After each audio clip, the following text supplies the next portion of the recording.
Hey guys, it's Mallory here. Welcome back to my channel. Super exciting background today. I am sitting on my bed. That is what it has come to now that I am 38 weeks pregnant and just getting more and more uncomfortable by the day. It's not too bad.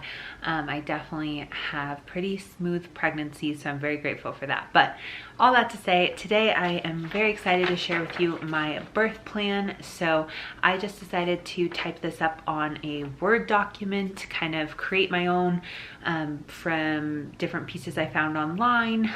There are like templates that you can fill out. There are some that you can like buy and they're kind of pretty and whatever. I just thought I want to make it really like simple and clean, bullet points, not too long, so that it's easy for people to read and for me to get like my point and the most important things across. So I'm just gonna go through this. I just thought I'd sit here and share it with you guys. I did not bring a birth plan or create one for my first pregnancy and first delivery with my son Asher. But at the hospital, they did ask, so do you have a birth plan or, you know, preferences, things like that. And I didn't really expect that the hospital would be so willing to kind of do what I wanted. I just kind of heard, you know, some people in like the natural world say some negative things about hospitals and delivery nurses and things like that. So I was just like, you know, I'm open to the epidural. I don't want to just lay in bed the whole time, and that's about it. So this time, having experienced labor and delivery, and then more importantly to me, having experienced recovery and after delivery with my son, I have some strong preferences for what I want them to do as far as baby care. So I'm going to be a huge advocate for myself. I have asked my husband to really help me in this as well, because, you know, they'll be stitching me up and whatever. But I did talk to my lactation consultant, who was very helpful last time, and ask for like best practices and things like that. So if you want a video like that, definitely make sure to subscribe and let me know. But let's just get into my birth plan for baby number 2, baby girl. So first of all, for labor, I don't have too many preferences. I basically just said I'd like to move about freely. Last time I was induced because there was risk of preeclampsia with my high blood pressure, which I had never dealt with before. It was just randomly that day at my doctor's appointment, I had high blood pressure. So they were like, you need to go to the hospital, you're 40 weeks pregnant, and I was induced. So I had like an IV in and I had to carry around this thing. And then once my water broke, I didn't really feel like moving around. But this time I'd like to move about freely. I prefer to let my water break naturally. Definitely don't want them to break it, you know, if possible. I'd like to use labor props such as a yoga ball and a peanut. So there was this like peanut pillow thing that I used last time. I had never seen or heard of it before then. And luckily my nurses recommended it and brought it for me. But this time I'm definitely gonna ask for it if they don't suggest it, because it was very helpful. So you kind of just like position your legs on it when you are laying down. So if you're laying in the bed because you're not moving around for whatever reason, or it's more comfortable, then it still like gets you moving in different positions and can help the baby continue to move and come out, because you are like in different positions that are good for that. And your legs are kind of like spread apart and that kind of thing. So I just thought it was very helpful and comfortable. So I'm definitely going to ask for that again. And I was planning on using a yoga ball, but again, after your water breaks, like for me, fluid just kept coming out. So it didn't seem very comfortable to be like walking around or bouncing on a ball or anything. But this time, if I have the ability before my water breaks, or, you know, if things just go differently, then I want to have some like props like that available to me. Next, I just said I'll decide whether to use pain medication as my labor progresses. So last time I was offered the epidural pretty early on because the anesthesiologist was going to be really busy in a C-section, and then there were other people like in line who would get the epidural. So they were basically like, you can do it now, or it could be a couple hours, like we don't know. And I was starting to feel pretty painful bad contractions at that point. After your water breaks, you typically do have harder contractions. So I was like, sure, if I'm gonna take it anyways, I might as well just take it now. But my plan had always been, not that I'm like trying to not take the epidural, but let's just, you know, experience the contractions fully, see what it feels like, see how far I go, whatever, and then get the epidural when I want to. So that's what I'm gonna try again this time. And I told them they can offer the epidural because I saw and noticed that in a lot of people's birth plans, you know, it says either don't recommend that to me or you can, or, you know, whatever. So I just wanted them to know I'm open to the epidural for sure, but I will let them know like when I want to take it. I don't know exactly what pain medications I want to do. And yeah, I've heard basically if you're open to the epidural, you're probably going to get it because when you're in that moment of pain and it's offered to you, then you're most likely going to take that, which is totally fine. I used the epidural and it was great with my first birth, so I'm totally open to it again. And then lastly, I just said I'd like to be coached on when to push and for how long. So some people, especially if you're not doing the epidural, then I think you can maybe tell more like how long your body needs to push and those kinds of things. So definitely be an advocate for yourself either way. And, you know, tell the doctors, oh, I feel like a lot of pressure, I feel like I need to push or whatever. Listen to your body because our bodies were created to do this.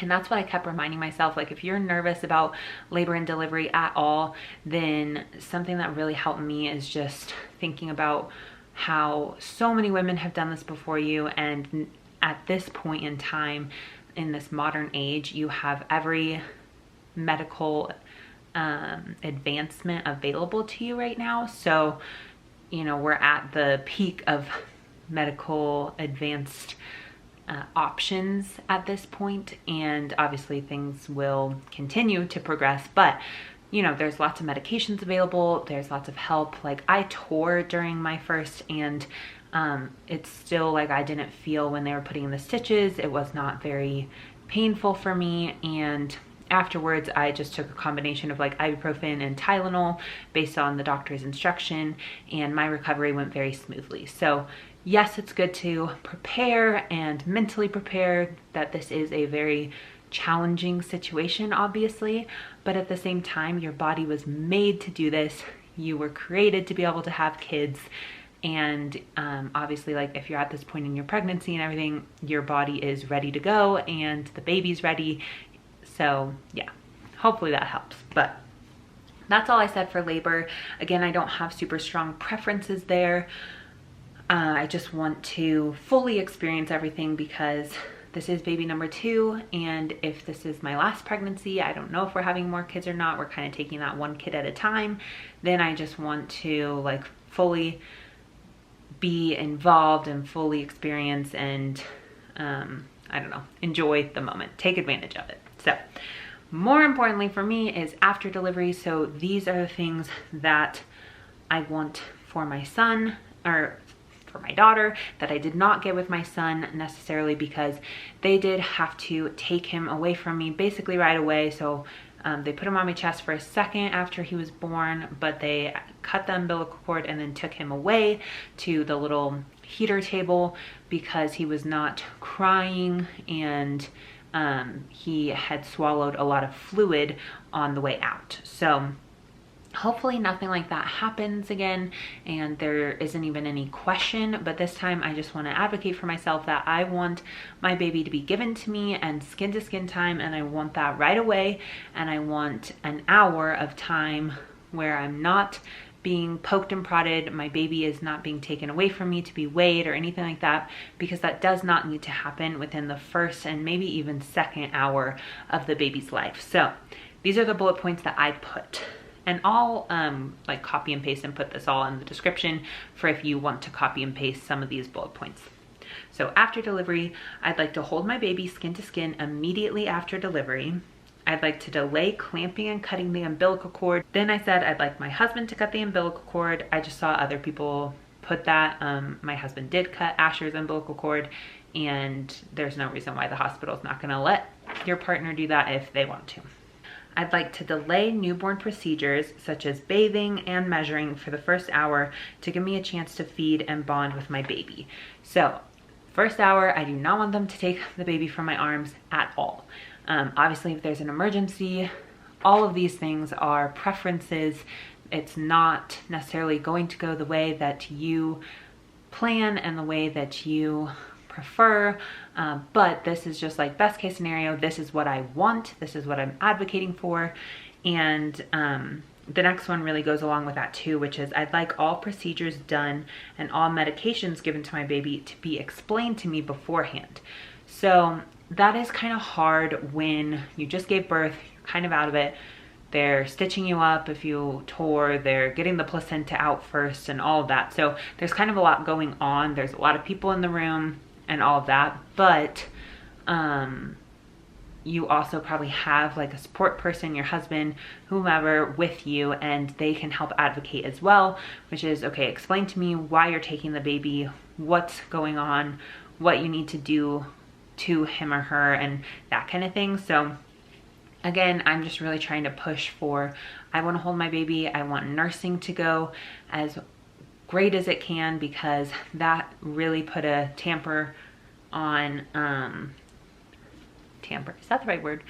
Anyways, that really created problems for nursing with my firstborn, because he just had the deep suctioning happen, and then was not wanting to latch or eat at all, and then he had low blood sugar, so they had to give him a bottle. So we just had a rough experience with nursing, and luckily after a couple months of excruciating pain and emotional distress, he started doing really well with nursing, and we've been able to nurse, and he's now over a year old. But you know, this time I just have more knowledge in my arsenal that I am going to take advantage of. And again, I am going to advocate for myself. That's the most important thing to me with my birthing plan, is the hospital has to listen to you in a lot of these areas. And some, you know, they're the medical experts and they know what needs to be done as far as like emergencies and keeping your baby safe, which is most important. But when it comes to other procedural, like they have, this is what I'm supposed to do at this time, I'm supposed to weigh them, and I need to check this off my list and blah, blah, blah. They have that, but they don't need to do that within the first hour or two, and you can advocate for yourself to get to hold your baby. So I think it depends on the hospital too, like, and even the nurse, what they're gonna try to do, but hopefully it will just be smooth sailing, super easy. They will give me my baby and leave me alone. That is the goal. And then the last one, which then I put a couple bullet points underneath, I plan to exclusively breastfeed my baby while in the hospital. So first sub point, I'd like to be consulted before my baby is offered a bottle or pacifier. Last time I was not. They, I mean, maybe I was, but like they didn't really explain things to me other than, oh, we need to feed him because blah, blah. So we did donor milk. We did get to make that decision, which is like great. It is breast milk. But there are other ways that you can feed a baby other than the bottle, especially because they don't need like an ounce at that point. They need a tiny amount. So you can spoon feed, you can use a syringe, and those are options that would create better chance that there's not going to be nipple confusion and any problems with baby latching. And then secondly, if any alternate milk is necessary, I want to use a syringe or spoon feed rather than giving my baby a bottle. So I did put that. Maybe I'll also add that I want to use donor milk instead of formula. But that is the last point. I've kind of like rambled on. I knew this was going to be a talky video where I'm just expressing my opinions and my emotions behind my birth plan, my preferences, and why. I really just wanted to use my first experience to make this one better and use that knowledge and also learn more from my lactation consultant. This time I had a whole video chat with her for over an hour to go through best practices for the first hour, for the first day, for the first 2 weeks, for the first month, because I really want breastfeeding and nursing to go well. One of your main jobs as a mother in the beginning is feeding your baby. So, you know, if nursing is important to you, then it is really important to do some homework, do some research, and be prepared going into it, because nursing is like the most unnatural, natural thing in the world. I do have some breastfeeding videos. I'm planning on making a couple more. So if you're interested in those, definitely subscribe and stay tuned. But that is going to be it for today's video. So thank you so much for watching. I hope it was helpful in some way. Congratulations if you are pregnant and having a baby soon. I am so excited for baby number 2, that I'm having a girl, and just to go through this all again and to have a little tiny newborn again. I am just thrilled. I can't wait for it to happen, hopefully any day now. So I will see you next time. Bye.